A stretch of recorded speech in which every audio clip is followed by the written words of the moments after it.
Bwana Yesu asifiwe. Na kusalimu tena katika jina la Yesu. Natumaini kwamba uko salama wewe mahali ulipo, kwamba neema ya Mungu inaendelea kukufunika na kukutunza. Kitu ambacho nimekuja siku ya leo tuongee ni kuhusu mtandao. Ndio, kama vile tunaelewa siku hizi mtandao ni kitu ambacho kila mtu anakitumia. Watu wengi tunatumia mtandao, na ni kweli kuna mtu anaweza kuwa anafaidika kwa namna moja wala nyingine, lakini nadhani kwamba hasara ni nyingi zaidi kuliko faida. Kwa nini ninasema hivyo? Kwa sababu watu wengi wanatumia mtandao si kwamba wanatafuta. Mimi nikiwa naongea na Wakristo, naongea na watu ambao wanamwamini Yesu Kristo kuwa Bwana na Mwokozi wa maisha yao. Kwa hiyo namna ambayo ninaongea, ninajua kwamba ninaongea na watu wenye imani. Kwa hiyo ninapozungumza ninaongelesha Wakristo.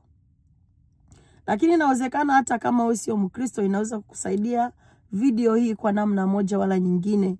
Mtandao umekuwa ni kitu ambacho kimeleta distraction katika maisha ya Wakristo. Imeleta distraction namna gani? Unakuta mtu kiukweli ana haja ya kumtumikia Mungu, ana kiu na njaa vya neno la Mungu, na anakuwa kitafuta namna ya kuweza kumsogelea Mungu, lakini mtandao umekuwa sehemu ya vitu ambavyo vinaleta distraction ndani ya maisha yake. Unakuta yule muda ambao angeutumia kusoma Biblia yuko kwenye mtandao masaa 2, masaa 3. Mtu inawezekana ameshinda kazini, anatoka kazini, kuliko kutafuta hata muda kidogo atumie aweze kusoma neno, anashinda kwenye mtandao muda mrefu sana. Mtu anakuwa kwenye mtandao. Huyu mtandao ni kweli una faida zake, lakini hasara ni nyingi zaidi. Kwa hiyo lazima tutafute namna ya kuweza kuwa na discipline wakati tunatafuta Mungu. Lazima tuwe na discipline ya jinsi ya kutumia hizi mitandao ambazo zipo, kwa sababu shetani anazitumia kwa asilimia kubwa, asilimia nyingi kuliko kuleta faida kwetu. Lakini hii mitandao nakuta inaleta hasara zaidi. Mimi ninapoongea kitu, ninakuwa labda nimekiishi wala nimekiona kwa mtu mwingine. Kwa hiyo ninapokiongea ninajua kile ambacho ninakiongelea. Nakuta mtu anatamani kufanya mafungo, labda anatamani kufanya mafungo ya siku 3 kavu, lakini unakuta muda wake wote anaumaliza kwa kutazama videos kwenye internet. Unakuta yuko TikTok masaa yote mangapi yuko ku TikTok kuliko kusoma neno. Yule muda ambao amefanya maombi anaupoteza kuscroll kwenye TikTok. Unakuta hata yale maombi ambayo ameyafanya hayana faida yoyote ile. Yaani isipokuwa tu hajakula, lakini hakuweza kufaidika kitu chochote katika maisha ya roho.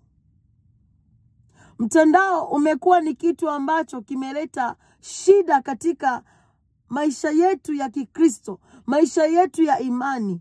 Kwa sababu mtandaoni kuna vitu vingi tunavyoviona. Kuna vitu vingi tofauti tunavyokutana navyo. Kwa hiyo wakati ambapo umesema kwamba leo niko mbele za Mungu, leo nimeshika muda niweze kufunga, lakini bado uko mtandaoni unasikiliza haya na yale. Unajua TikTok kwa mfano, kuna vitu naona haujapangilia kuviona. Iko tofauti kidogo na YouTube.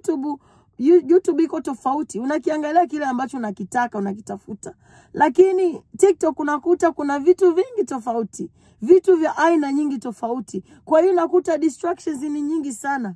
Kuna kitu unakuta unakiangalia, hujategemea kukiangalia, hujakuwa na mpangilio wa kukiangalia, lakini kinapokuja na kiangalia kinakutoa kwenye hali ya kuomba, hali ya maombi. Kwa hiyo na isipokuwa tu ni wakati wa maombi, hata maisha ya kawaida TikTok imekuwa ni shida. Imeleta shida nyingi sana katika maisha ya Mkristo. Kwa sababu TikTok mambo mengi ni mabaya.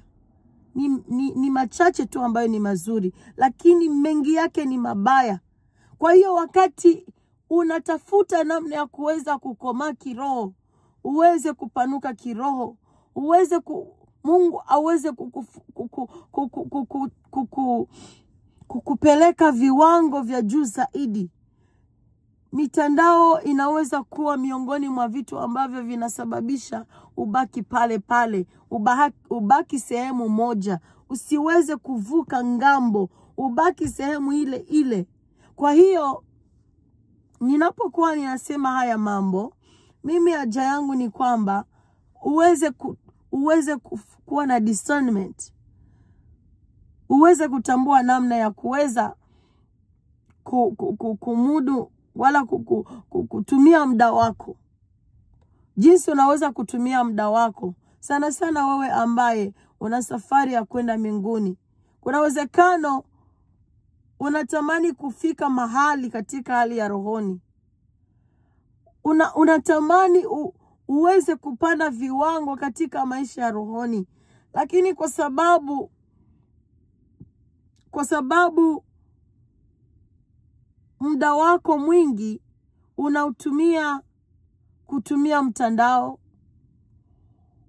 kuangalia vitu tofauti tofauti, unakuta vinaleta bridge, vinaleta mipaka. Kuna mahali huwezi kuvuka, maana shetani ni mwerevu sana. Shetani hata tumia vitu ambavyo anaona haviwezi kufanya kitu. Anatumia vile vitu ambavyo anajua vinaweza kufanya kazi.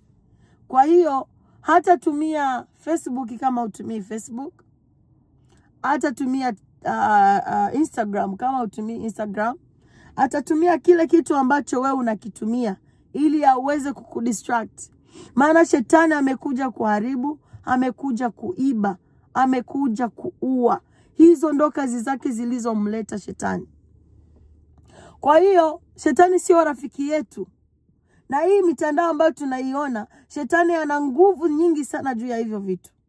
Hii mitandao shetani yeye ndo anaicontrol. Ana watumishi wake anaowatumia.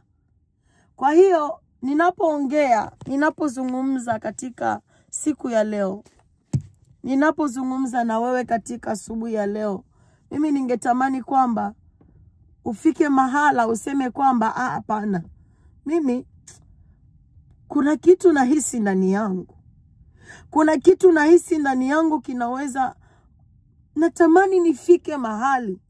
Ndio mimi ni muimbaji, lakini kuna mahali natamani nifike. Mimi ni mhubiri, lakini kuna mahali nastahili kuwa. Mimi nakuwa naota ndoto, lakini kuna mahali, kuna sehemu nataka kufika, lakini kwa sababu shetani ametuteka akili zetu, ameteka mawazo yetu, kwa sababu shetani ametumia hivi vitu ambavyo tunavyo ndani ya simu zetu, imefika wakati hatuwezi kujitikisa na kusema imekwisha kabisa. Huyu ni wakati wa kuinuka, huu ni wakati wa kufanya kazi ya Mungu, huu ni wakati wa kuinuka, nifike viwango fulani.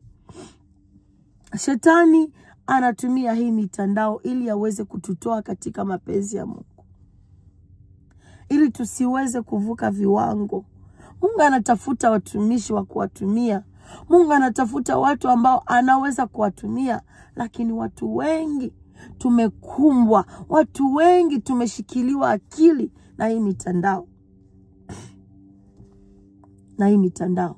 Nakuta mtu kwa sababu ya mitandao anafikiria kwamba yeye nyumba yake sio nzuri vya kutosha.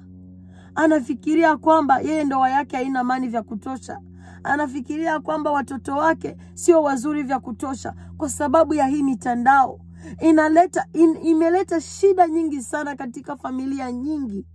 Imeleta distractions nyingi sana. Watu wanaangalia vitu vya mtandaoni, wanafikiria maisha yako hayako bora kama maisha ya wengine mtandaoni, lakini mtandaoni sio maisha halisi, hapana. Kule mtandaoni hakuna uhalisia pale. Pale ni shows. Mara nyingi ni shows. Mara nyingi ni vitu tu wanataka kutuonyesha. Lakini unakuta kwa sababu umefocus sana mtandaoni, unakuta hata unakuwa na low self esteem, unakuwa ujiamini, unakuwa unaona kwamba watu wengine ndio wako bora kuliko wewe, lakini wewe you are enough. Lakini shetani anavitumia hivyo vitu. Anatumia hii mitandao ili ujisikie vibaya, ili uone kwamba hautoshelezi, ili uone kwamba wewe kuna vitu hauwezi kufanya, lakini you are more than enough. Kwa hiyo hii mitandao ambayo tuko nayo tunaweza kuitumia, lakini tuweze kujua namna ya kuitumia. Tuweze kujua namna ya kuitumia. Na kama hatujui namna ya kuitumia, tuiache. Tuiache. Wakristo wengi wamesinzia, Wakristo wengi wamelala, wamesinzia, hawajui namna ya kuamuka na kutoka katika usingizi. Wamefungwa kabisa, wamefungwa macho. Wanatamani kuamka lakini imekataa. Wameshikiliwa. Mungu anawatafuta manabii. Kuna manabii ambao wamesinzia, wanapaswa kuwa manabii siku ya leo, lakini wamesinzia, wamelala. Kuna karama ambazo Mungu ameziweka ndani yako, lakini kwa sababu umekuwa mdhaifu sana. Umekuwa mdhaifu sana. Umelala, umesinzia kabisa.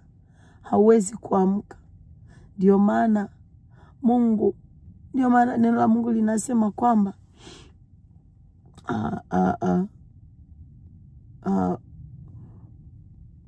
neno la Mungu linasema, na sawa hilo neno vizuri jinsi linaanza.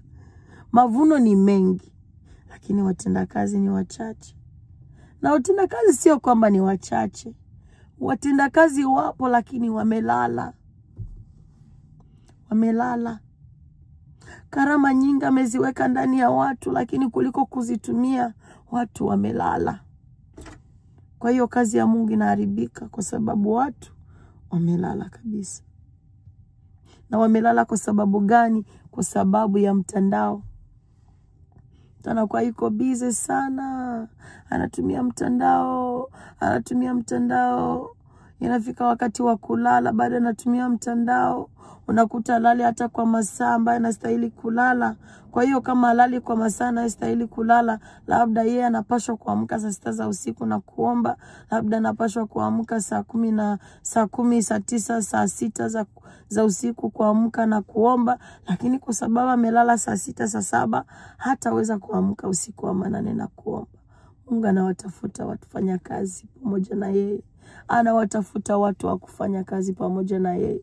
Lakini kwa sababu ya mtandao, watu wengi wamelala, watu wengi wamesinzia, watu wengi wamekuwa wamelala. Hawawezi kuamka tena, hawawezi kuinuka na kufanya kazi ya Mungu. Wamelala kabisa. Wamelala. Na shetani anacheka na furahi. Watu wengi tumelala. Tunapaswa kuamka ndugu zangu. Tunapaswa kuamka na kufanya kazi ya Mungu. Mungu apate kuwabariki. Ilikuwa tu ni ushauri siku ya leo. Kama vile nimesema, nitakuwa nikija mara nyingi hapa nikiongea nanyi, nikizungumza nanyi mawili matatu. Kwa hiyo ninawatakia kwamba Mungu awabariki na muwe na siku njema. Neema ya Mungu iwe pamoja na nyinyi.